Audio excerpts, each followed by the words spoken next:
Good evening.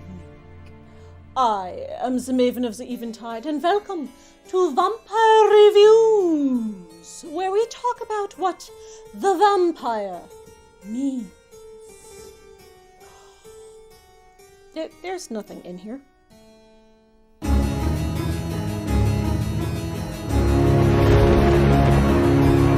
The time has come for us to talk about the vampire Lestat. The book.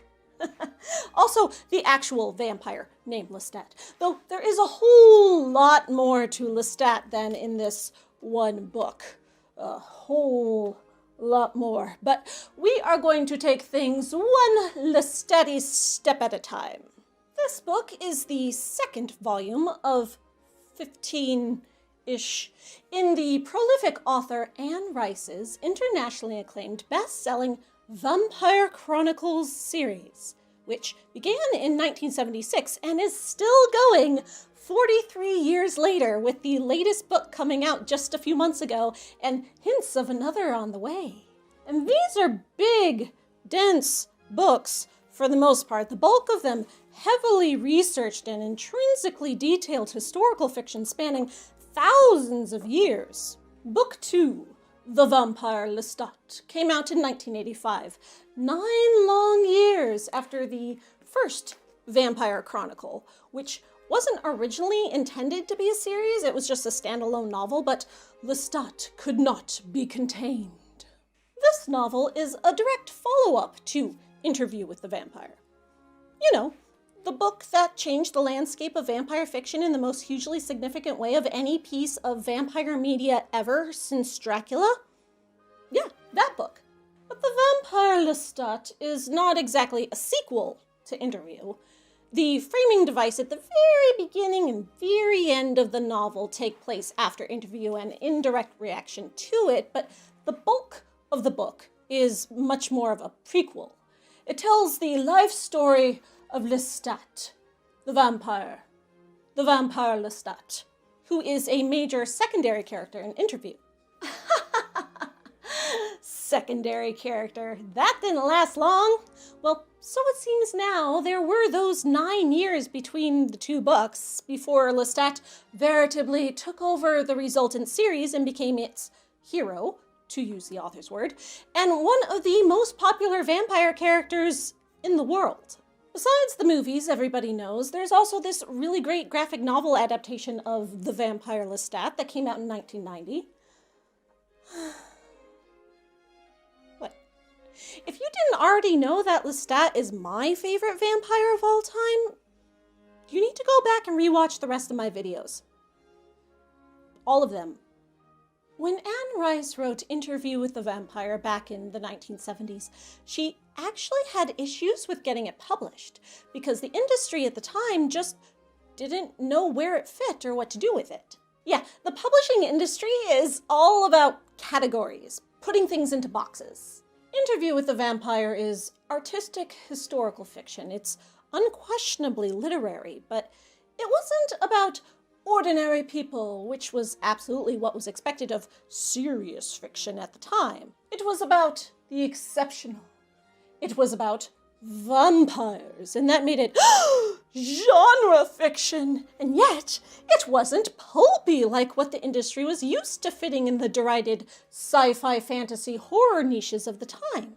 But much like how Mary Shelley didn't know she was inventing the science fiction genre when she wrote Frankenstein, nowadays, 4 decades after it was written, Interview with the Vampire is considered a genre-launching modern literary classic and is treated with respect by many institutions of higher learning that even still turn up their noses at most other speculative fiction.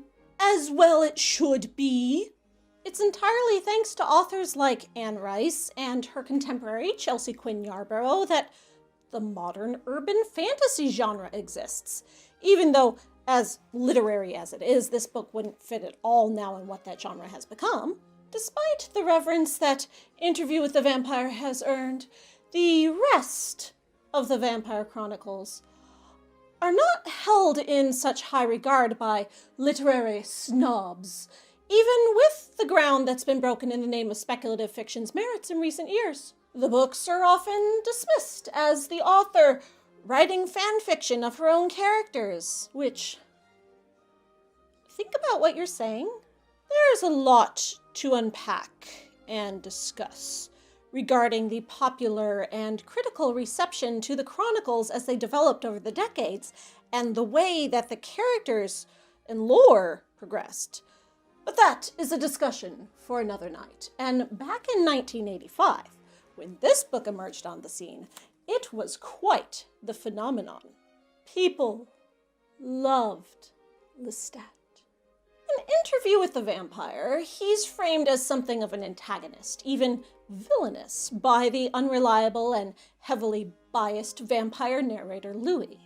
But even as a villain, he was awesome, complex, sympathetic, and possessed of a wonderfully vibrant, magnetic, charming personality, serving as a darkly lovable foil to the super angsty emo Louis by living his vampire life with this unapologetic joie de vivre.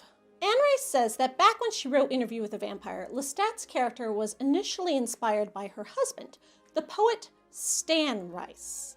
His name was actually originally supposed to be Lestan, before she changed that last N to a T. But as the chronicles developed, she says Lestat became an extension of herself instead. She describes him as this side of her that she wished she was bold enough to express, a specifically masculine male side that, as someone who was assigned female at birth, she was always discouraged from exploring. She's often expressed in public statements a dismissal of the gender binary, and though she calls herself a woman, she says that she has no clear gender identity. Also, almost all of the vampires in the chronicles are bi, and they fall in love with people of all genders, and this has been a huge deal for queer readers over the past 40 years. I attended the New York City release event for this book when it came out in 2014, which included a Q&A with the author, and so many people of all ages stood up to tell her in front of the audience of hundreds how her vampires had served as their queer awakening, or gave them the courage to come out of the closet. Especially back in the 1980s for the older speakers, and especially Lestat. Before the Babadook, Lestat was our horror queer icon. The premise of this book is that it is an autobiography that Lestat writes in reaction to reading Interview with the Vampire, which is a real book that was published in his world. Lestat's been in a catatonic vampire sleep underground for a few decades, and when he wakes up in 1985, he finds out that his ex-life partner Louis has had this book, Interview with the Vampire, published. And Lestat is pissed off. Not because Louis has spilled all sorts of taboo vampire secrets to the public. Lestat actually thinks that part is pretty cool, but because Louis made him look like such a shallow asshole in his story. Bitch. So Lestat writes his own life story to show the world that he's actually really complex and deep and sympathetic and misunderstood. Just kidding. Well, sort of. He actually doesn't care that much what other people think of him. He's too cool for that. What he really wants to do is spill mysterious forbidden vampire secrets of his own as a way to combat his existential angst. As he reveals, he's been keeping some pretty huge secrets about the origins of vampires and the full extent of vampiric powers since he was made back in the 1780s. And he is done living in secrecy and solitude and loneliness apart from humanity. So he's going to share these secrets with the world and either change the whole world or be destroyed as a result. The thought of either outcome excites him after 200 years of loneliness. So in this book he writes, we learn the whole story of who he was as a human, how he became a vampire, and all the adventures he had in the first 10 years of his vampiredom, meeting elder vampires who share their ancient secrets with him. Because he's just so lovable, they gotta share with him. The autobiography only covers the first 10 years, because after that is when he met Louis, and the rest is already written in Interview with the Vampire. Despite Lestat's grumpiness with the way Louis told the story of their life together with their little vampire daughter Claudia, he doesn't have much to add to Louis' story other than to insist that Louis was way more romantically interested in Lestat than he lets on in an interview, and to own the mistake of creating Claudia, and say that he deserved all the pain and suffering he endured as a result, but he still doesn't regret it. And that's pretty much Lestat's whole MO. No regrets. Therefore, besides writing this book that's going to get him in serious trouble with all the other vampires in the world, he also decides to become a rock superstar in the 80s heavy metal hairband vein, and writes a bunch of songs and MTV music videos, back when MTV actually used to play music videos, telling the secrets that blast him to most famous person in the world status for like a week, culminating in a live concert with an audience of 15,000 people where he invites all the vampires in the world to come and get him. Lestat doesn't do anything small. And the book ends on a super cliffhanger where the most dangerous vampire in existence actually does come and get him. Seriously, you're reading this and you're like, what? That's it? And it was 3 years before the next book came out. Imagine the suspense. But the rockstar stuff is just the framing device. The bulk of the book is young Lestat in pre-revolutionary France trying to figure out how to exist in the world as a newly born murderous monster of the night. And this is complicated for him because he's wanted nothing more in his life than to be good. But what is goodness? That's actually the book summed up in 3 words. It's pretty much 550 pages of philosophical contemplation and debate on the nature of good and evil. Lestat is an optimist, with an air of innocence about him in that he steadfastly believes goodness exists and is achievable. Even for an inherently evil vampire, he holds on to that belief with a tenacity that is virtually unshakable. His philosophies are contrasted by 4 main supporting characters: his cynical emo human boyfriend Nicky, his distant self-absorbed mother Gabrielle, both of whom he turns into vampires, as well as 2 older vampires, the 300-year-old brainwashed Satan worshipper Armand and the 2,000-year-old enlightened sage Marius. They all have different points of view on good and evil based on their ages and religious inclinations. Lestat describes himself as godless, and being born of a time period when God was dead, the progressivism of the French Enlightenment. This is a huge contrast as well to the romanticism of Louis' highly Catholic Americanized philosophies in Interview with the Vampire. Anne Rice says that when she writes, she gets so entirely inside the story she's telling that she's totally unaware of any allegorical or personal meaning. I fear analysis, she says. I am with the characters. I don't want analysis. I want immersion. She says her fundamental belief is the origin of art, including fiction writing, is psychological. It comes from this deep root in the individual mind of the writer who struggles to achieve what feels authentic, not any intention to produce allegories or metaphors.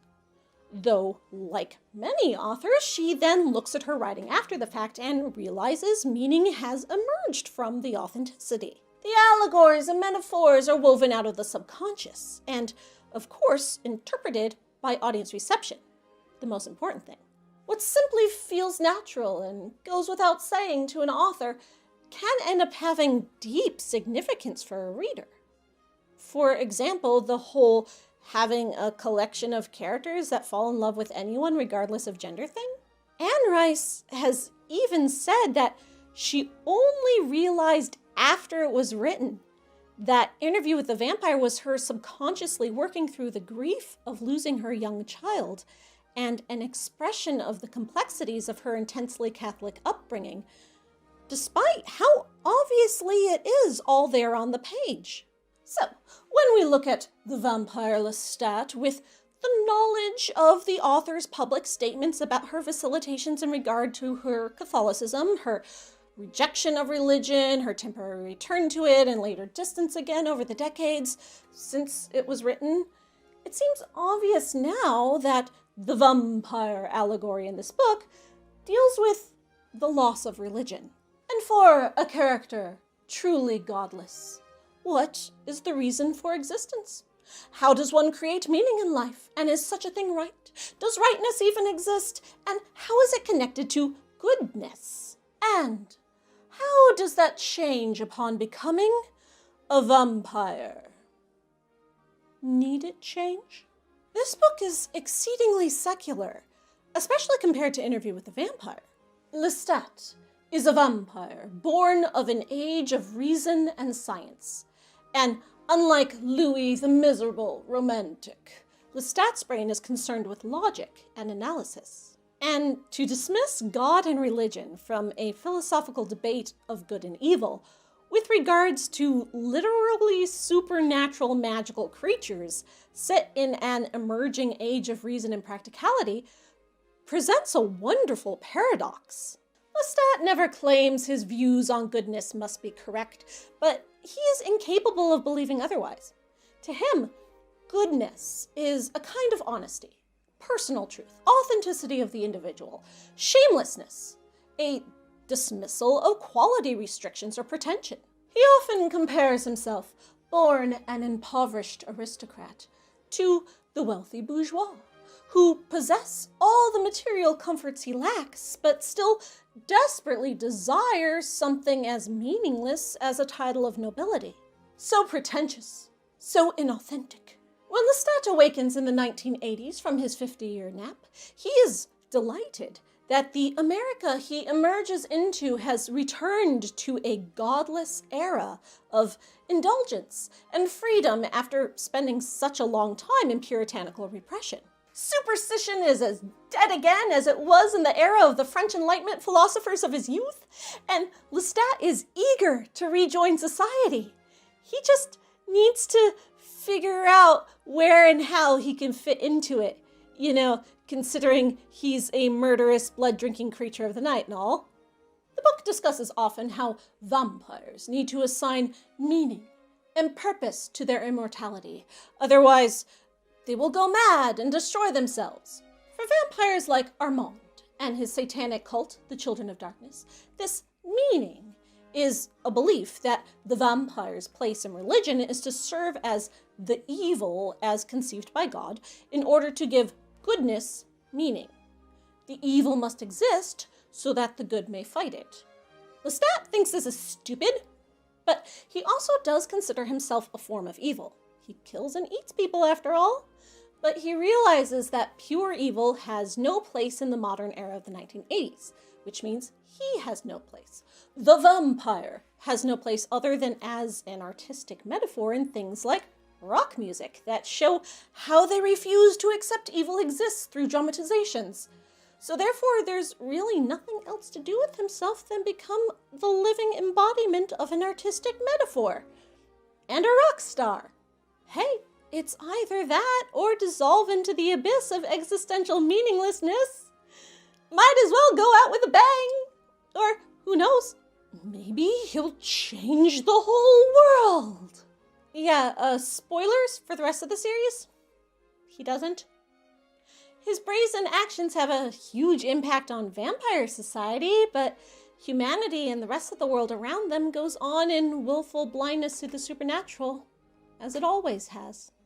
When he first becomes a vampire, Lestat tries to only kill evildoers because, he's a good guy. But eventually, he has this epiphany that this is a delusion of his nature. Turns out, he is equally capable of killing the innocent, and to pretend that he has any place as some kind of righteous force of judgment against evildoers is ridiculous self-deception. False nobility. No better than the bourgeois pretense he so often derides. In order to live up to his own idea of goodness, he must accept is evil. But is it truly evil to kill innocent people if that is part of your nature? The circle of life? Lestat grows to see the world as what he calls a savage garden, a wilderness, where morality is a social delusion, just as it means nothing to the plants and beasts of nature who destroy one another to survive. The only true meaning he can accept has to do with the aesthetic. 1,000 other things can be said about the world, he says, but only aesthetic principles can be verified. And if there is one thing that links all the vampire chronicles together, no matter how they go back and forth on religious or moral stances, it's aesthetic. Whether it's your cup of blood or not, these books have a style that, if I had to sum up in one word, I'd call it luscious. Lestat's mother, Gabrielle, is on board with this savage aesthetic philosophy, though she takes it to a further extreme, preferring a truly wild existence among nature. As a human woman in the 1700s, she was trapped by patriarchal societal constraints of gender and decorum. As a vampire, she not only sheds her femininity, taking on the guise of a man, but ends up rejecting society altogether. For her, the vampire is liberation, freedom from oppression. Lestat, meanwhile, is too in love with humanity to live apart from it. And this connection to it gives him reason to exist.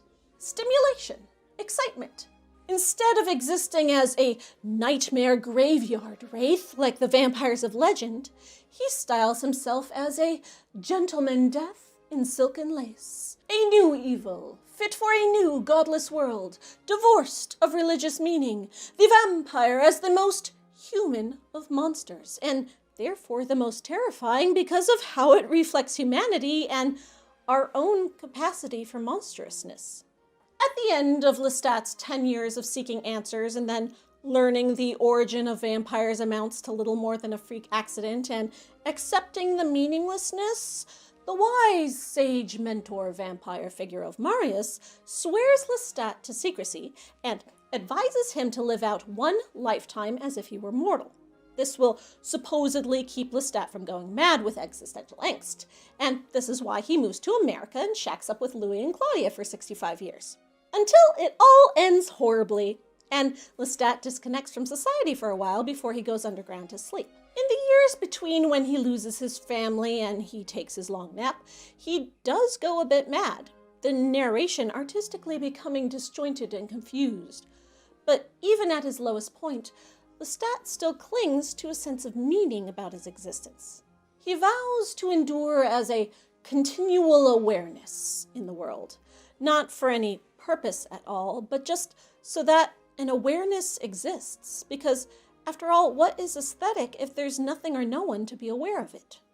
It's bleak, but it's something. And then he gets over it and becomes a rock star.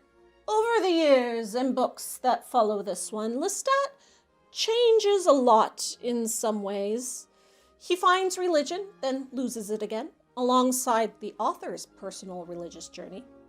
There are even a couple books in the series now that Anne Rice chooses not to acknowledge anymore in Lestat's canon as his story continues and her ideas on the character change shape. You may have heard that she's currently working to develop the Vampire Chronicles into a primetime TV series in the epic serial style a la Game of Thrones, and rumor has it, season 1 is going to start with this book. Despite all the characters gone through and the vast array of critical opinion on the Chronicles, this book stands firm. And as we've discussed in my previous videos, there is no denying the importance of Lestat in the grand scheme of vampire media and the impact he's had on the pop culture development of the vampire since this. Lestat doesn't know if his philosophies on existence, his understanding of goodness is true. His ego's not that great and his mind is always open. He just knows that the beliefs are his, and he is thoroughly individual and knows no other way to be. I never have listened to anyone really, he says. Somehow or other, I never can. He endures on the strength of his pure, shameless individuality. And that's why he's so popular. The very essence of the vampire that... What? Already? Again? Okay, apparently I've reached my time limit for how much I'm allowed to talk about Lestat per hour. Even though I've barely even given you a taste of what the vampire means in this book, or does it mean nothing at all? Does nothing mean anything? Does any of that matter? But you know, even as a reflection of humanity, the fact that the vampire indulges in such existential quandaries is indicative of a certain level of privilege. Many people with less privilege don't have the time or freedom for such contemplations amid the hard-working business of their daily lives. But is such freedom truly a privilege? Or ought it be an inalienable human right? An inalienable vampire right? Or... Okay, fine. You know what? Just add this book to your essential vampire reading list. I will expect your essays on my coffin by Thursday. I'm the Maven of the Eventide, and I keep showing you this copy of my book, but this is just my fancy display copy. Here's the copy of the book that I actually use. Yes, it is held together by tape.